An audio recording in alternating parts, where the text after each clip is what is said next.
Hello बच्चों, आज का हमारा प्रश्न है प्रथम कोटि की अभिक्रिया किसे कहते हैं, इसके 4 प्रमुख लक्षण लिखिए। ये इंपॉर्टेंट प्रश्न है जो एग्जाम में कई बार पूछा गया है। इसको पढ़ेंगे और ध्यान से समझेंगे। प्रथम कोटि की अभिक्रिया ऐसी अभिक्रियाएं जिनका वेग अभिकारकों की सांद्रता की केवल प्रथम घात पर निर्भर करता है, प्रथम कोटि की अभिक्रिया कहलाती है। माना एक अभिक्रिया निम्न है। हमारे पास एक अभिक्रिया है जिसमें हम R से P बना रहे हैं। R हमारा अभिकारक है और P हमारा उत्पाद है। इस अभिक्रिया के लिए वेग नियम से हम वेग या दर ज्ञात करेंगे। वेग या दर को हम R से डिनोट कर सकते हैं। तो R समानुपाती होगा अभिकारक की सांद्रता की प्रथम घात के। देखिए अभिकारक हमारा R है और अगर उसकी सांद्रता की बात हुई है तो हम उसके लिए बड़ा ब्रैकेट का इस्तेमाल करते हैं। अब जब हम समानुपाती का चिन्ह हटाएंगे तो बराबर का निशान आएगा और वेग स्थिरांक के आ जाएगा। तो R इक्वल टू के R की पावर 1।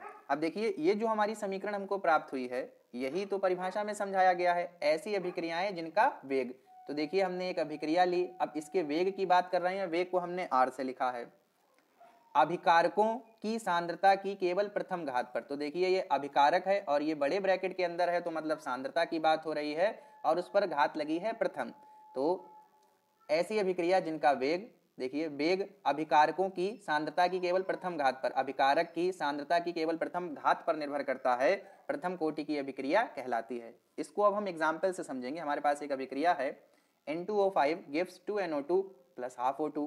इसके लिए जब हमने वेग नियम से इसका वेग ज्ञात किया तो हमें जो समीकरण प्राप्त हुई R इक्वल टू के N2O5, हम यहाँ पर पावर 1 लिख सकते हैं अगर हम चाहें, और हम चाहें तो वहाँ पर 1 को ना लिखें, उससे कोई फर्क नहीं पड़ता। ठीक है, तो हमें ये प्राप्त हुई। अब हमने इसकी परिभाषा को पढ़ रखा है कि भाई ऐसी अभिक्रिया जिसका वेग अभिकारक की सांद्रता की प्रथम घात पर निर्भर करता हो प्रथम कोटि की अभिक्रिया कहलाएगी। तो हम इस प्रकार इस समीकरण को देखकर ये समझ जाएंगे कि अभिक्रिया प्रथम कोटि की है या नहीं है।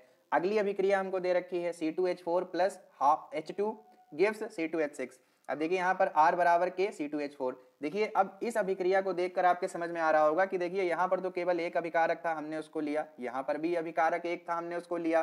पर यहाँ पर तो अभिकारक 2 हैं, तो फिर हमने दोनों को क्यों नहीं लिया। देखिए जब भी आपसे अभिक्रिया की कोटि पूछी जाएगी तो अभिक्रिया की कोटि जो है वो एक प्रायोगिक मान है, मतलब प्रयोगों के आधार पर बताया गया है। आप देख कर नहीं बता सकते हैं कि किसी अभिक्रिया की कोटि क्या होगी, इसके लिए आपको लैब में जाकर प्रयोग करना होगा। तो यहाँ पर जो इस रिएक्शन में जो अभिक्रिया की कोटि है वो केवल C2H4 की सांद्रता पर निर्भर करती है, H2 की नहीं। इसीलिए सांद्रता पद में केवल C2H4 लिखा गया है, H2 को नहीं लिखा गया है। यह भी क्या होगी, एक प्रथम कोटि की अभिक्रिया होगी, इसको आपको याद करना होगा। अब हम बात करेंगे प्रथम कोटि अभिक्रिया के लक्षण निम्नलिखित हैं। सबसे पहला लक्षण है वेग नियम से। अगर हम इसकी दर ज्ञात करेंगे तो हमें देखिए ये समीकरण मिलेगा R बराबर के R की पावर 1। आप इसको लक्षण में भी लिख सकते हैं। प्रथम कोटि अभिक्रिया का समाकलित वेग समीकरण, ये भी प्रथम कोटि अभिक्रिया का एक लक्षण है। समाकलित वेग समीकरण क्या होता है, K equal to 2.303 upon T log base 10 R0 upon R। यहाँ पर देखिए K वेग स्थिरांक है, T हमारा समय है। ठीक है, यहाँ पर R0 प्रारंभिक सांद्रता और R अंतिम सांद्रता है। इसी प्रकार हमारा तीसरा लक्षण प्रथम कोटि की अभिक्रिया कभी पूर्ण नहीं होती। आपको ये बात याद रखनी है, ये ऑब्जेक्टिव में भी पूछ लिया जाता है कि प्रथम कोटि की अभिक्रिया कभी पूर्ण नहीं होती। प्रथम कोटि अभिक्रिया की अर्ध आयु, जिसको हम T हाफ लिखते हैं, ये बराबर होती है 0.693 अपॉन K के।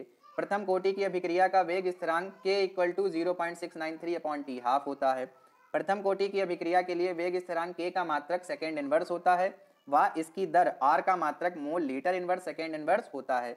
इन सभी लक्षण में से आपको जो 4 बेहतर लगे आप उनको याद कर एग्जाम में लिख सकते हैं।